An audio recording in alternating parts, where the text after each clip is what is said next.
আপনারা কিছু মনে করবেন না, আজকে আমি একটু পরিষ্কার করে আমি কথা বলতে চাই।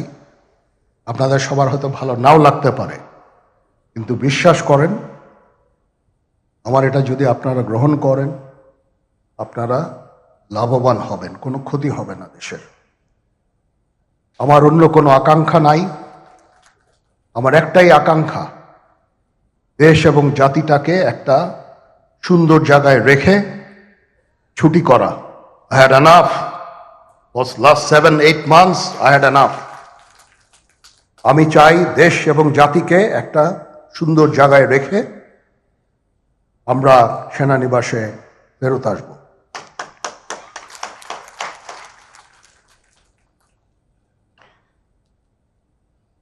আরেকটা জরুরি বিষয় যেটা আমি ভাবলাম যে আপনাদের সাথে আমি শেয়ার করি। দেশের এই আইন শৃঙ্খলা পরিস্থিতি খারাপের পিছনে কিছু কারণ আছে।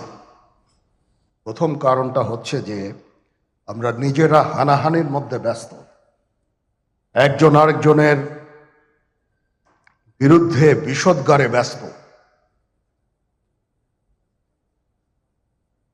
এটা একটা চমৎকার সুযোগ অপরাধীদের জন্য। যেহেতু আমরা একটা অরাজক পরিস্থিতির মধ্যে বিরাজ করছি, তারা খুব ভালোভাবেই জানে যে এই সময়ে যদি এই সমস্ত অপরাধ করা যায় তাহলে এখান থেকে পরিত্রাণ পাওয়া সম্ভব। সেই কারণে এই অপরাধগুলো হচ্ছে। আমরা যদি সংগঠিত থাকি, একত্রিত থাকি, তাহলে অবশ্যই এটা সম্মিলিতভাবে মোকাবেলা করা সম্ভব হবে। Police, RAB, BGB, TGFI, NSI এগুলো দেশের জন্য অত্যন্ত গুরুত্বপূর্ণ কাজ করেছে অতীতে। খারাপ কাজের সাথে অসংখ্য ভালো কাজ করেছে। আজকে যে দেশের স্থিতিশীলতা, দেশটাকে যে এত বছর স্থিতিশীল রাখা হয়েছে, এটার কারণ হচ্ছে এই সশস্ত্র বাহিনীর বহু সেনা সদস্য, সিভিলিয়ান সবাই মিলে এই অর্গানাইজেশনগুলোকে, অসামরিক, সামরিক সবাই মিলে এই অর্গানাইজেশনগুলোকে এফেক্টিভ রেখেছে। সেই জন্য আজকে সুন্দর, এতদিন ধরে আমরা একটা সুন্দর পরিবেশ পেয়েছি।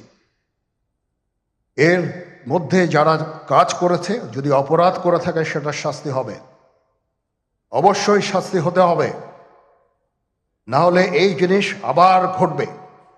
আমরা সেটাকে বন্ধ করতে চাই চিরতরে, কিন্তু তার আগে মনে রাখতে হবে আমরা এমনভাবে কাজটা করব এই সমস্ত অর্গানাইজেশনগুলো যেন আন্ডারমাইন না হয়।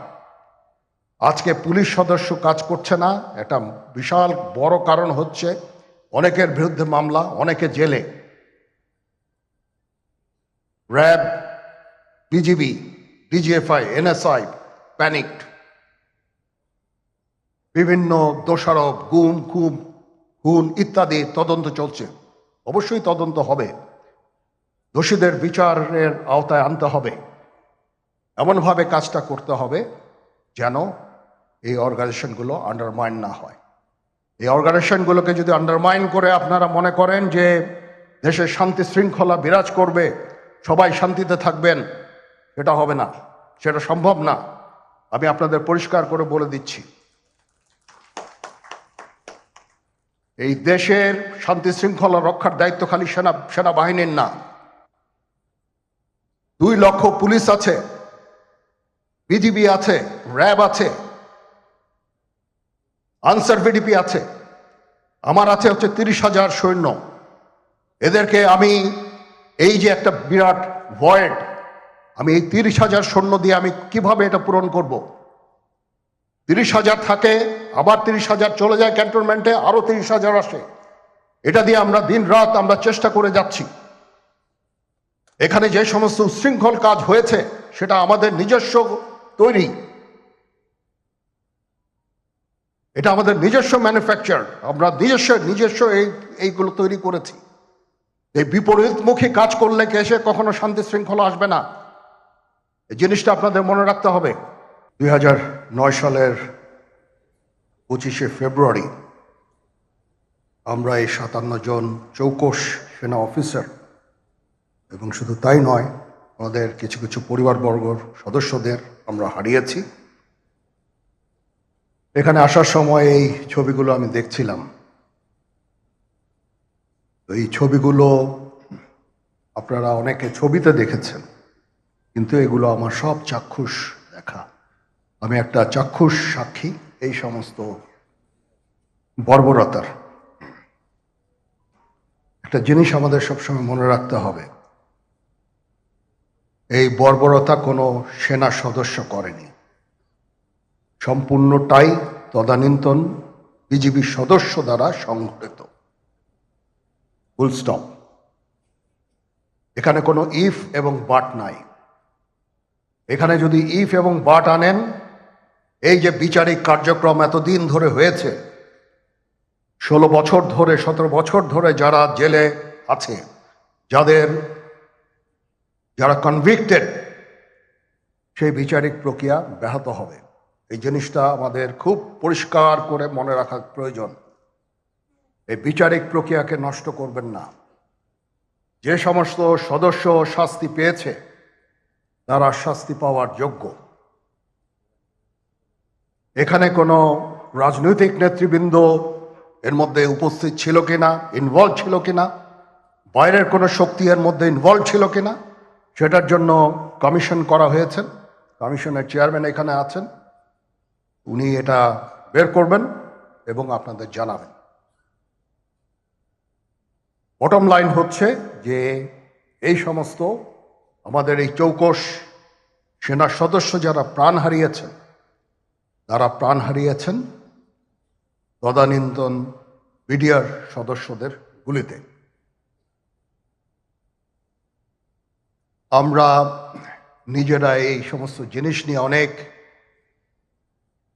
ভিন্ন মত পোষণ করছি। কেউ কেউ এই জিনিসটাকে ভিন্ন খাতে প্রবাহিত করার চেষ্টা করছি। সেটা আমাদের জন্য মঙ্গলজনক হবে না। আজকে যদি আমার যে উপদেশ আমি কিছু দিয়ে যাব, সেটা যদি আপনারা গ্রহণ করেন, আপনারা লাভবান হবেন, আমি এটা আপনাদের নিশ্চিত করছি। আমরা নিজেরা ভেদাভেদ সৃষ্টি না করি, আমরা নিজেরা ইউনাইটেড থাকি। আমাদের মধ্যে যদি কোনো সমস্যা থেকে থাকে, কোনো ব্যত্যয় থেকে থাকে, কোনো গ্রিভান্সেস থেকে থাকে, সেটা আমরা আলোচনার মাধ্যমে সমাধান করব। এটার জন্য ডানে বায়ে দৌড়িয়ে কোনো লাভ হবে না, নিজের ক্ষতি ছাড়া কোনো লাভ হবে না। আমি আপনাদের এই জিনিসটা নিশ্চিত করে দিচ্ছি। কিছু কিছু সদস্যদের দাবি যে তারা 2009 সাল থেকে আজ পর্যন্ত বিভিন্ন শাস্তি পেয়েছেন। কেউ কেউ দায়ী করছেন যে তারা অযাচিতভাবে শাস্তি পেয়েছেন। এটার জন্য আমি একটা বোর্ড করে দিয়েছি, একজন লেফটেন্যান্ট জেনারেল সেই বোর্ডের সদস্য। প্রথম ফেজে 51 জন সদস্যর ব্যাপারে আমার কাছে রিকমেন্ডেশন নিয়ে এসেছে। তার রিকমেন্ডেশনের অধিকাংশই আমি গ্রহণ করেছি এবং আরও বেশি আমি দিয়েছি। নেভি এয়ারফোর্সও তাদের এই কার্যক্রম চালিয়ে যাচ্ছে। আমার স্ট্যান্ড পয়েন্ট হচ্ছে, যদি কেউ অপরাধ করে থাকে সেটার জন্য কোনো ছাড় হবে না, বিন্দু মাত্র ছাড় নাই। আমি আপনাদের পরিষ্কার করে দিচ্ছি, it is a discipline force. Discipline ফোর্সকে ডিসিপ্লিন থাকতে দেন। আজকে এই যে দেশের ক্রান্তি লগ্নে সমস্ত বাহিনী, সমস্ত অর্গানাইজেশন বিপর্যস্ত হয়ে পড়েছে। খালি সেনাবাহিনী টিকে আছে, বিমান বাহিনী টিকে আছে, নৌবাহিনী টিকে আছে। কেন? Because of discipline. তারপরেও আমি আমার অফিসারকে আদেশ দিয়েছি, যদি সামান্যতম কোনো সন্দেহের অবকাশ থাকে, কোনো কার বিরুদ্ধে যেই অ্যাকশন না হয়েছে, অপরাধী কিনা যদি সামান্য কোনো সন্দেহের অবকাশ থাকে, সেটা তাদের ফেভারে যাবে। এটা হচ্ছে আমার ঢালাও নির্দেশ। সেই হিসাবে বিভিন্ন প্রস্তাব আমার কাছে এসেছে। কোনো প্রস্তাবে আমি আরও আমার নিজে থেকে যোগ করে আরও বেশি আমি দিয়েছি। এভাবে পর্যায়ক্রমে অফিসাররা অ্যাপিয়ার করবে, আসবে, এবং তাদের এই জিনিসগুলো আমরা দেখব। দেখে যদি মনে হয় যে তাদেরকে করার অবকাশ আছে কিছু, অবশ্যই আমরা করব। এটা ন্যায় নীতিতে আমরা প্রতিষ্ঠিত থাকব ইনশাআল্লাহ। আপনারা কিছু মনে করবেন না, আজকে আমি একটু পরিষ্কার করে আমি কথা বলতে চাই। আপনাদের সবার হয়তো ভালো নাও লাগতে পারে, কিন্তু বিশ্বাস করেন, আমার এটা যদি আপনারা গ্রহণ করেন, আপনারা লাভবান হবেন, কোনো ক্ষতি হবে না দেশের। আমার অন্য কোনো আকাঙ্ক্ষা নাই। আমার একটাই আকাঙ্ক্ষা, দেশ এবং জাতিটাকে একটা সুন্দর জায়গায় রেখে ছুটি করা। I had enough. Was last 7-8 months I had enough. আমি চাই দেশ এবং জাতিকে একটা সুন্দর জায়গায় রেখে আমরা সেনানিবাসে ফেরত আসব।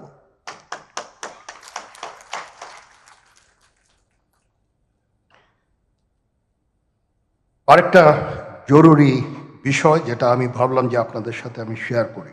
দেশের এই আইন শৃঙ্খলা পরিস্থিতি খারাপের পেছনে কিছু কারণ আছে। প্রথম কারণটা হচ্ছে যে আমরা নিজেরা হানাহানির মধ্যে ব্যস্ত, একজন আরেকজনের বিরুদ্ধে বিষোদ্গারে ব্যস্ত। এটা একটা চমৎকার সুযোগ অপরাধীদের জন্য। যেহেতু আমরা একটা অরাজক পরিস্থিতির মধ্যে বিরাজ করছি, তারা খুব ভালোভাবেই জানে যে এই সময়ে যদি এই সমস্ত অপরাধ করা যায় তাহলে এখান থেকে পরিত্রাণ পাওয়া সম্ভব। সেই কারণে এই অপরাধগুলো হচ্ছে। আমরা যদি সংগঠিত থাকি, একত্রিত থাকি, তাহলে অবশ্যই এটা সম্মিলিতভাবে মোকাবেলা করা সম্ভব হবে। Police, RAB, BGB, TGFI, NSI এগুলো দেশের জন্য অত্যন্ত গুরুত্বপূর্ণ কাজ করেছে অতীতে। খারাপ কাজের সাথে অসংখ্য ভালো কাজ করেছে।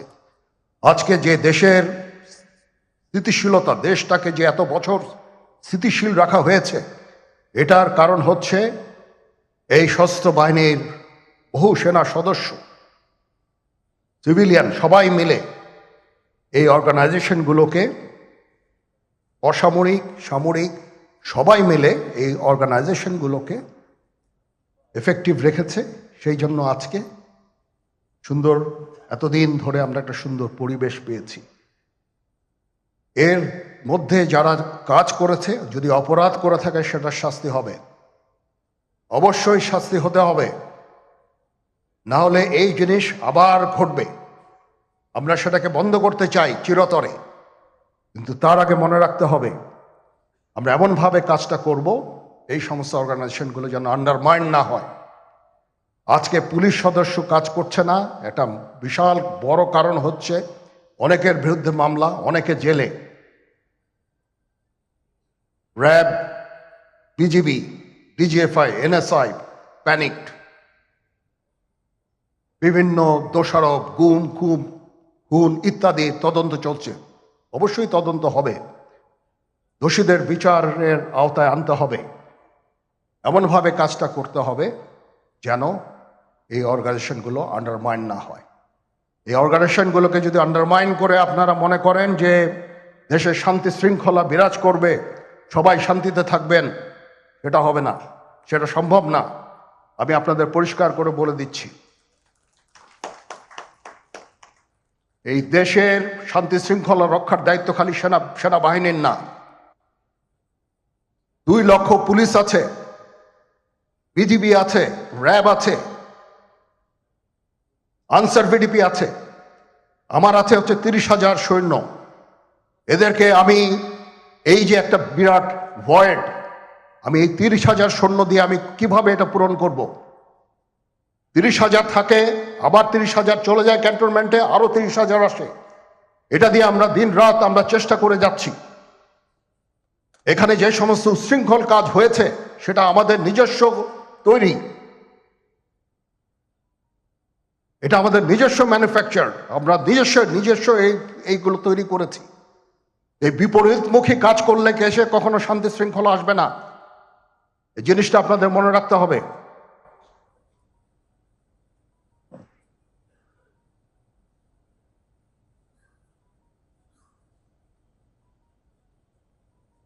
তদন্ত কমিশন হচ্ছে, আবার আরেকটা আমাদের সর্বদা আমরা চেষ্টা করব তদন্ত কমিশনকে সহায়তা করতে।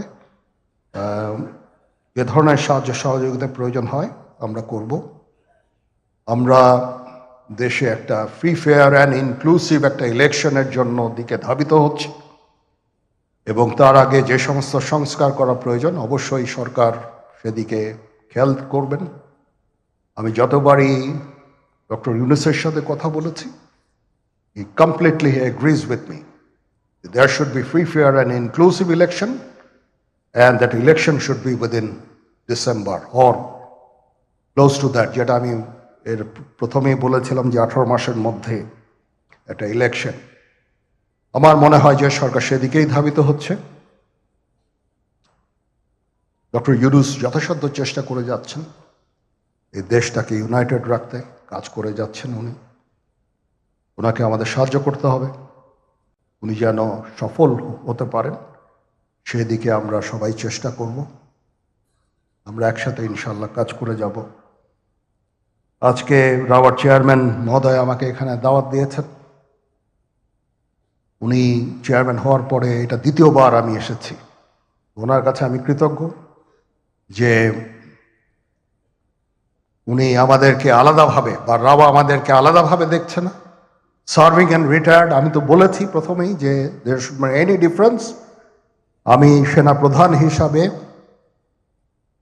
সার্ভিংদের প্রতি আমার যেই দায়িত্ব, রিটায়ার্ডদের প্রতি এই দায়িত্বের একই দায়িত্ব, সামান্যতম কম বেশি না।